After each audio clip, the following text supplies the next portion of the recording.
مساء الفل والياسمين، معاكم مينا ماهر، والنهارده هنعمل تجربة قيادة لأرخص دراجة كهربائية في مصر. الدراجة دي بالهيئة العربية للتصنيع من شركة غازي قطر. شوفوا التجربة للنهاية، هتستمتعوا منها جدا. يوم جميل عليكم إن شاء الله. هنجرب دلوقتي الدراجة الكهربائية قمة في التميز والروعة. أولا إن العجلة دي بسيطة جدا، فيها كلاكس، فيها إشارات، فيها مقبض بنزين كأنك بتزود زي الموتوسيكل. السرعة بتاعتها تقريبا حوالي بتمشي سرعة 35. العجلة كلها إمكانيات على عجلة رخيصة بالشكل ده. إن فيها كرسي أمامي اللي أنت قاعد عليه، وفيها كمان كرسي خلفي، والراكب الخلفي كمان ليه ظهر عشان يسند ظهره. كمان ممكن تركب ابنك قدامك يمسك هنا في الحتة، يعني ممكن تاخد 3 أنفار. الشخص اللي راكب لو هتودي أولادك المدرسة فيها سسبنشن، يعني لو مطبات بتكون مريحة جدا. الكرسي اللي أنا قاعد عليه زي ما قلت لكم مريح.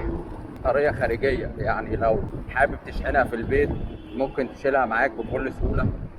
حابب كمان تشحنها في العجلة برضو متاح. دلوقتي طالعين على طريق الكورنيش او طريق البحر.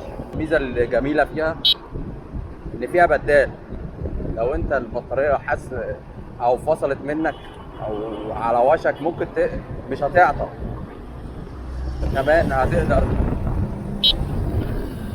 تبدل وتوصل مشوارك. كان عندنا فيديوهات كتيره قوي عن الدراجات الكوجو الروسيه المميزه، وكان عندنا على الجالاكسي برضو المميزه. مروريه كبيره نازلين عشان بصراحه الناس اللي بتجري على البحر والموتوسيكلات والدنيا ديت، المصيفين بالذات بييجوا يعدوا من الاماكن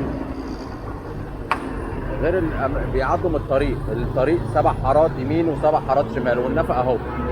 فبيعدوا كمان من فوق النفق اللي يجي لنا. كمان كان في الفتره الاخيره كان في كميه حوادث كبيره. محترمين ادونا عصير بمناسبه مولد النبوي الشريف. شباب قمه في الاحترام وشباب قمه في الاخلاق، وربنا يجعلهم في ميزان حسناتهم. والعصير بصراحه حاطين موز ومكلفين. شباب رجاله وشباب محترمين، كل التحيه والتقدير ليك. ووصلت دلوقتي بالدراجه الكهربائيه اهيت. وصلت عند ابو علي، قهوه سر السعاده. مينا حبيبي يا محترم، مساء الخير.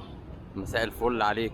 الحمد لله على السلامة، ودايما منورنا كده يا كابتن مينا بوجودك. والله يعني انت بتشرفنا كل مرة انك بتنورنا هنا، وحاجة انت فخر لشباب اسكندرية يعني بالفيديوهات الجميلة اللي انت بتعملها يا كابتن مينا. الله يكرمك يا محترم. احلى هنا تشرب احلى قهوة في حياتك على الفحم، وكمان في افتكاسات حلوة ممكن ابو علي يقول لنا عليها.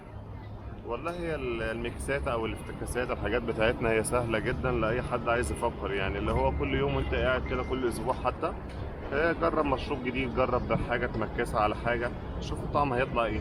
عجبتك هعجب كابتن مينا وهتعجب الآخرين، ما عجبتنيش مش هقدر أقنع بيها حد. فاحنا بنبدأ بقى نشتغل ميكسات في النوتيلا، على اللوتس، على الكابتشينو، على الحاجات دي كلها واحدة واحدة. الأفضل بنقدمه للعميل وبنبدأ نعرضه على البيج بتاعنا، وبتبدأ الناس تيجي تطلبه مننا. على ما اعتقد انت اول واحد عملت الافتكاسات دي وعجبت الناس. الحمد لله. يعني هو الحاجة انت لما بتعملها زي ما قلت لحضرتك في البداية، انت لما بتعمل الحاجة بتعجبك وبتقدر تقنع بيها نفسك هتقدر تقنع بيها الآخرين. بس يعني احنا عندنا ميكسات في القهوة، احنا الحمد لله الناس بتيجي تسأل عليها من كل مكان، اللي هي ميكس جوز الطيب والمحوج والسادة. فدي حاجة احنا متميزين بيها قوي يعني الحمد لله. الله ينور عليك. القهوة خطيرة جدا وغاية في الجمال والروعة والطعم. مش قادر اوصف لكم القهوة دي بصراحة. باجيلها من مخصوص من اخر الدنيا، وفي ناس كتيرة بتيجي من محافظات تانية عشان خاطر القهوة دي. مكان حسن ابو علي في الابراهيمية على البحر، في جراج الابراهيمية على الكورنيش مباشر. والموج بص بقى على ازاي على الراجل يا عيني وهو بيصطاد. ما تنسوش برضو لو الفيديو عجبكم تشتركوا في القناة وتشوفوا فيديوهاتنا السابقة. كان معكم مينا ماهر من حلو البايك. سلام، ونتمنى لكم كل خير وسعادة.